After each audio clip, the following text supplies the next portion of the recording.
Well, Haynes, here's the play. The play in a game that everybody in this conference will remember, everybody at Georgia Tech will remember. You got 22 seconds left on the board, no timeouts left, 2nd and 10, and you guys have got to score a touchdown.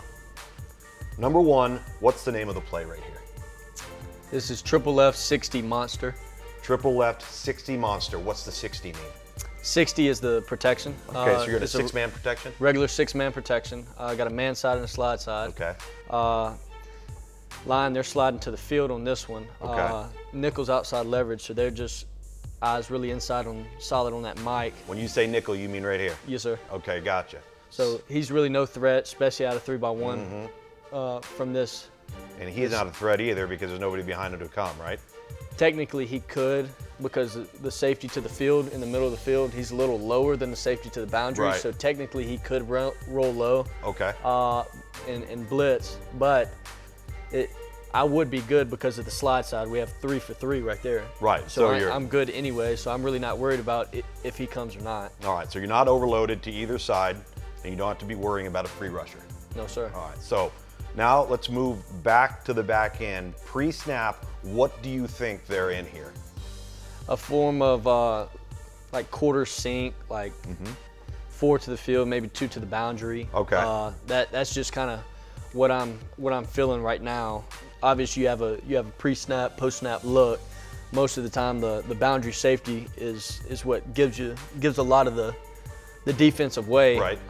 That's why I'm saying it might be cover 2 to the boundary. And that player down here? Yep. Okay. And then we say it's quarters up top, corners off. It can't be cover 2. When you say quarters, he's got a quarter of the field. He's got a quarter of the field. He's got a half of the field. Yes, sir. Yep. All right. Now, let's run the progression for just a second, then I'm going to pause it. So let's run this thing through. All right, what are you seeing right now? I'm seeing right now, I'm working to the field. We have a mandatory outside release by number 1. All right, so he takes off, clears out. We have a corner by number 2. Right here. He's going to run the corner there. All right. Number 3 should have an out, but from the top of my head, I remember we might have had a communication issue. Okay. And so that was a little bust. And but right now I'm looking outside in, corner sinking, nickels playing over the top of number 2, so I could get leverage on this corner route. So I'm looking corner down to the out, and then as the play goes, I see Malik break, he get leverage, and I put it up high and away, so only he can get it or nobody else. Okay, so when you see this defender right here, and you talk about how he's leveraging this target, so back to the sideline. He knows he's got inside help here, right? Yes. So you know that if he can create some separation, he's gonna have to flip his hips around. Yes. Because he wants him to go inside, right? Yes. All right, so now you're at the top of your drop. You feel confident that he's not squatting, so he's out. You know he's gonna have to win one-on-one. He ends up having a bust because he goes down the middle of the field, which was fine because it took him out of the picture. Yep. All right, so let's run it again and see the ball. All right. Actually, that's kind of why I pumped right there. I saw the Right leverage here? by, yep. Okay, so you're pumping, and you thought he might be squatting?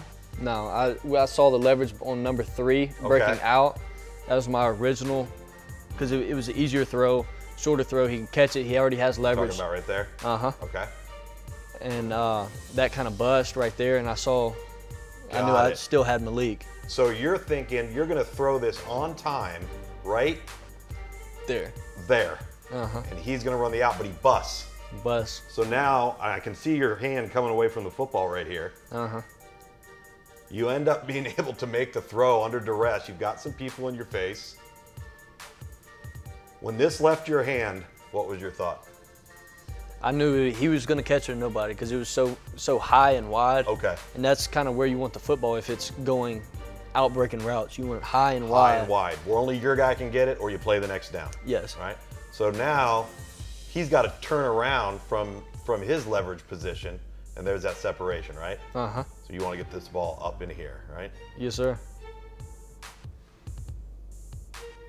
Secures the football. Now, if that play doesn't happen, all right, what is your thought process? If that's an incomplete pass as a quarterback, time's running out, no timeouts, did you have a second play already ready to roll if that had not worked? Oh, yeah.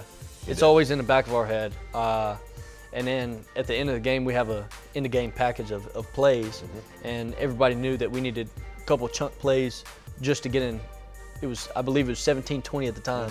So to even get in field goal position, we needed a couple chunk plays because it was, time was running out. It was about 20 seconds, 22 seconds to be exact, I believe.